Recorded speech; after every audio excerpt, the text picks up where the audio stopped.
This video is for education purpose only.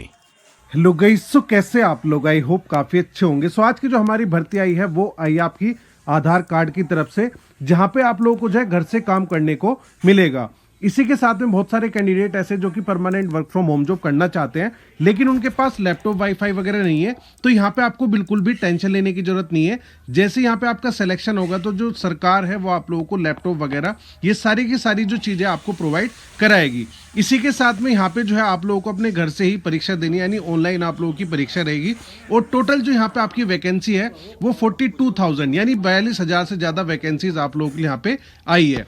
इसी के साथ में यहाँ पे आपका जो काम रहेगा वो आधार कार्ड को अपडेट करने का रहेगा, यानी सिंपल टाइपिंग वर्क रहेगा जिसे कोई भी कैंडिडेट कर सकता है। इसी के साथ यहाँ पे इन्होंने कहा है कि कोई भी कैंडिडेट यहाँ पे अप्लाई कर सकता है, किसी तरह की यहाँ पे कोई भी लिमिटेशन नहीं रखी गई है। अब आप कहोगे जी सरकारी जॉब है तो उसके लिए काफ़ी सारा कंपटीशन होगा, लेकिन यहाँ पे ऐसा नहीं है। ये जो है आप लोगों की 3 ईयर की कॉन्ट्रेक्चुअल जॉब रहती है, जिसमें आप लोगों की जो मंथली सैलरी है वो आपको 30,000 पर मंथ आपको प्रोवाइड कराई जाती है। इसी के साथ में अगर आप लोगों का 3 साल का जो ड्यूरेशन है, जब आपके 3 साल कंप्लीट हो जाएंगे, अगर आप लोगों का काम अच्छा रहता है तो नेक्स्ट 3 ईयर का आप लोगों को काम मिल जाता है। इस तरीके से यहाँ पे आपकी चीज़ें रहती है। एंड यहाँ पे आपका जो सिलेक्शन प्रोसेस है वो भी बहुत सिंपल रहेगा, जिसके बारे में हम यहाँ पे आगे डिस्कस करने वाले हैं। तो यहाँ पे अगर हम इसके ऑफिशियल नोटिफिकेशन की बात करें तो आधार रिक्रूटमेंट 2026 टोटल वैकेंसी यहाँ पे 42,000 आप लोगों के लिए रहेगी।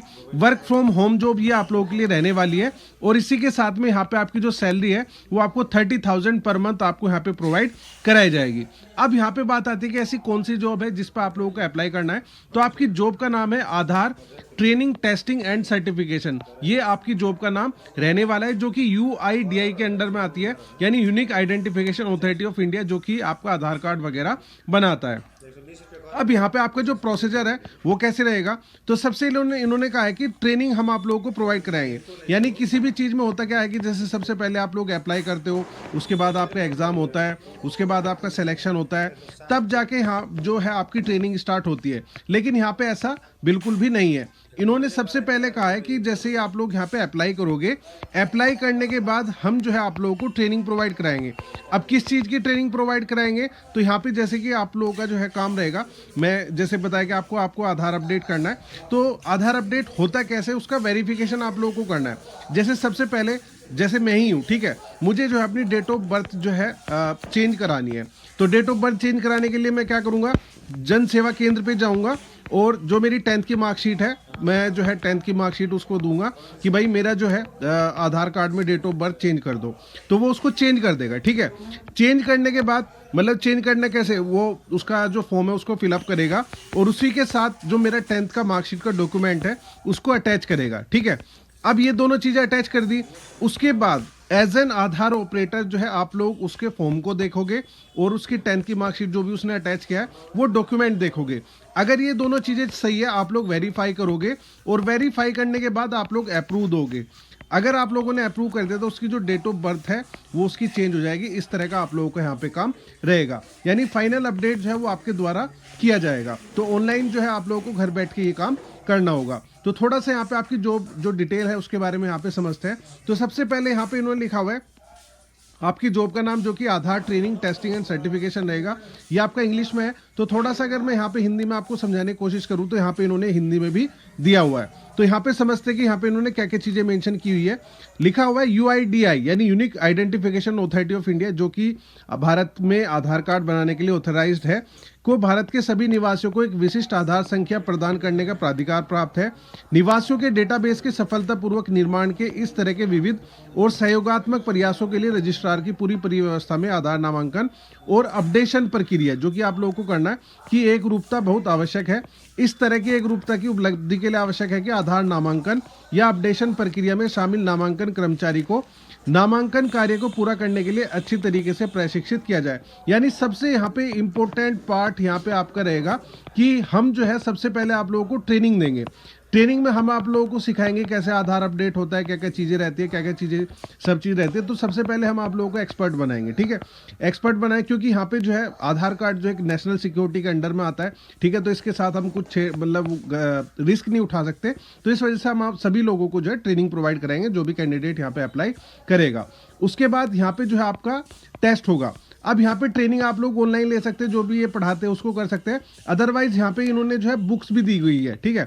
उन बुक्स में दिया हुआ कि कैसे कैसे सॉफ्टवेयर यूज करने होते हैं, तो उनको आप लोग पढ़ के भी एग्जाम दे सकते हो, और एग्जाम में आप लोगों को 100 में से 65 मार्क्स लेके आने होते हैं। ये सब चीजें इन्होंने कहा हुआ है। तो यहाँ पे आप लोगों के लिए दो तरह की प्रोफाइल है, नामांकन पर्यवेक्षक ऑपरेटर और बाल नामांकन लाइट क्लाइंट ऑपरेटर। तो ये जो है बाल नामांकन 18 साल से जो कम उम्र के बच्चे हैं ये उनके लिए है, और ये जो है 18 प्लस के जो है लिए है, बस इतना इनमें डिफरेंस और कुछ यहाँ पे नहीं है। इसके अलावा यहाँ पे इन्होंने कहा कि अगर आप लोग मास्टर ट्रेनर बनना चाहते हैं, क्योंकि यहाँ पे तो आपका आधार अपडेट का काम रहेगा, यहाँ पे जो है आप लोग मास्टर ट्रेनर भी बन सकते हैं। जैसे सपोज करो आपने ट्रेनिंग ली, ट्रेनिंग के बाद आप लोगों ने जो है एग्जाम दिया, एग्जाम को आपने पास किया, पास करने के बाद यहाँ पे आपके पास दो तरह के ऑप्शन रहेंगे, या तो आप लोग आधार ऑपरेटर बन सकते हैं या आप लोग जो है मास्टर ट्रेनर बन सकते हैं। अब यहाँ पे ट्रेनर का क्या काम रहेगा, जितने भी नए लोग आएंगे, ठीक है, जो यहाँ पे अप्लाई करेंगे, तो उन लोगों को जो है आप लोग यहाँ पे ट्रेनिंग प्रोवाइड कराओगे, क्योंकि आपने ट्रेनिंग लेके अपने एग्जाम को पास कर लिया तो आप दूसरे लोगों को ट्रेनिंग दे सकते हैं। बाकी यहाँ पे ऑपरेटर की, ट्रेनर की, सभी की जो सैलरी है वो बराबर रहती है, तो उसमें कोई ऐसा डिफरेंस नहीं रहता। यही सारी चीज़ें उन्होंने यहाँ पे मेंशन किया हुआ है। अब यहाँ पे आपकी कुछ महत्वपूर्ण टिप्पणी है जिसके बारे में हम यहाँ पे आपको जो है चीज़ों को समझते हैं। सबसे पहला पॉइंट है यूआईडीआई की परीक्षा और प्रमाणन नीति के अनुसार उम्मीदवारों को शुल्क जमा करने के 6 महीने के भीतर अपना परीक्षण निर्धारित करना होगा। यानी यहाँ पे इन्होंने कहा कि जैसे ही आप लोग यहाँ पे अप्लाई करोगे, अप्लाई करने के बाद आप लोग यहाँ पे ट्रेनिंग लोगे, तो ट्रेनिंग मतलब अप्लाई से करने के बाद यहाँ पे एग्जाम के बीच में 6 महीने से ज़्यादा का गैप आप लोग नहीं ले सकते। 180 दिन के अंदर यानी 6 महीने के अंदर आप लोगों को एग्जाम देना जरूर है। दूसरी बात, चाइल्ड इनरोलमेंट लाइट क्लाइंट जो है सिर्फ 18 साल से कम उम्र के बच्चों का वो करेगा, ये सब चीज़ें उन्होंने कहा है। और न्यूनतम योग्यता जो है वो 12वीं पास होना चाहिए। इन केस अगर आप लोग आंगनवाड़ी या आशा कार्यकर्ता है तो 10वीं पास भी यहाँ पे अप्लाई कर सकता है। ये सब चीज़ें इन्होंने यहाँ पे कहा हुआ है। फिर यहाँ पे नीचे अगर आप लोग स्क्रॉल करते हैं तो लिखा हुआ है प्रशिक्षण और परीक्षण सामग्री। यहाँ पे सबसे पहली बात कि ऑनलाइन अगर आप लोग ट्रेनिंग लेते हैं बहुत अच्छी बात है, आप लोग वहाँ से जो जो चीज़ें वो क्लासरूम टाइप जो है आप अपने मोबाइल में या टैब में या कंप्यूटर में वहाँ से जो है ऑनलाइन क्लासेस लेके पढ़ सकते हैं। अगर इन केस आप लोगों को जो है जल्दी से जल्दी जो है पढ़ के अपना टेस्ट को पास करना है, तो यहाँ पे इन्होंने लिखा हुआ है कि हमने हमारी PDF है उनको आप लोग पढ़ के और अपना टेस्ट दे सकते हैं। जैसे यहाँ पे लिखा है new learner guide on the Aadhaar enrolment update, तो ये जो है 2019 में इन्होंने पब्लिश की थी, जो कि आधार कार्ड ऑपरेटर बनाने के लिए है। तो इसे आप लोग अपनी किसी भी लोकल लैंग्वेज में डाउनलोड करके और उसको पढ़ सकते हैं। दूसरा, उसमें कैसे क्वेश्चन आते हैं आपके एग्जाम के, तो पिछले साल के जितने भी सभी क्वेश्चन है प्रीवियस ईयर के। New question bank for the supervisor operator certification exam 510 question है, तो इनको आप लोग अच्छे से पढ़ सकते हैं, तैयारी कर सकते हैं और आप लोग जो है अपना एग्जाम दे सकते हैं। तो ये सारी चीज़ें रहेगी। इसी के साथ में कुछ क्वेश्चन है जैसे आपके मन में उभर रहे होंगे कि भाई जब मैं एग्जाम दूंगा, तो यहाँ पे इन्होंने कहा है ट्रेनिंग के बाद यहाँ पे आप लोग एग्जाम दोगे तो जितने भी आपके गवर्नमेंट एग्जाम होते हैं उसकी फीस होती है, ठीक है। तो यहाँ पे आपकी एग्जाम फीस रहेगी। इन्होंने लिखा है the fees for the certification exam is 470.82 including the GST। यानी पहली बार आप लोग जो पेपर दोगे उसमें 470 रुपये जाएंगे आपके, ठीक है। इनकेस अगर आप लोग एग्जाम को फेल कर जाते हैं तो यहाँ पे आप लोगों को अनलिमिटेड अटेम्प्ट मिलते हैं। तो नेक्स्ट बार जब आप लोग एग्जाम दोगे तो 235 रुपये ही आप लोगों के लगेंगे। अगर आप दूसरी बार भी फेल हो जाते हैं, तीसरी बार देते हैं, तो 235 ही आप लोगों के लगेंगे। What is the minimum passing marks in the certification exam, तो यहाँ पे आपके जो मिनिमम पासिंग मार्क्स है वो है 65 आप लोगों को 100 में से लेके आने हैं। अगर आप लोग 65 लेके आ जाते हैं तो आपका यहाँ पे सिलेक्शन हो जाएगा। फिर यहाँ पे आपके आधार ऑपरेटर की काफ़ी सारी जो है कैटेगरीज है जिसमें आप लोगों को काम करना है। तो जिस जॉब के बारे में आप लोगों को बता रहा हूँ वो है आपका Aadhaar enrolment and update operator supervisor के तौर पर आप लोग काम करोगे। इसके अलावा और भी काफ़ी सारी यहाँ पे आपकी जॉब रहती है, तो ये आप लोगों के लिए इंपॉर्टेंट है, ये आपके लिए जो है नहीं है। अब यहाँ पे नेक्स्ट चलते हैं। फिर यहाँ पे अगर हम एलिजिबिलिटी क्राइटेरिया की बात करें तो सबसे पहला जो है आधार इनरोलमेंट और अपडेट ऑपरेटर सुपरवाइजर के लिए कम से कम आप लोग 12th पास होने चाहिए। अगर आप लोग 12th पास नहीं है तो 10+2 के साथ आपने ITI कर रखा हो, या अगर बहुत सारे जो कैंडिडेट है वो 10th के बाद डिप्लोमा या पॉलिटेक्निक ऐसे कर लेते हैं तो आप लोग भी यहाँ पे अप्लाई कर सकते हैं। इसके अलावा अगर आप लोग 10th पास है और IPPB आंगनवाड़ी या आशा वर्कर के तौर पर काम करते हैं तब भी आप लोग यहाँ पे अप्लाई कर सकते हैं। दूसरी प्रोफाइल है quality check quality audit operator supervisor. इसके लिए ग्रेजुएट होना जरूरी है, लेकिन हम यहाँ पे बात जो है आपके आधार ऑपरेटर की कर रहे हैं। बाकी इन सभी की जो है इन्होंने एजुकेशन क्राइटेरिया मेंशन किया हुआ है। अब यहाँ पे नेक्स्ट क्वेश्चन है आपका, how many times can a candidate take the certification exam, यानी एक कैंडिडेट जो है सर्टिफिकेशन एग्जाम को कितनी बार दे सकता है।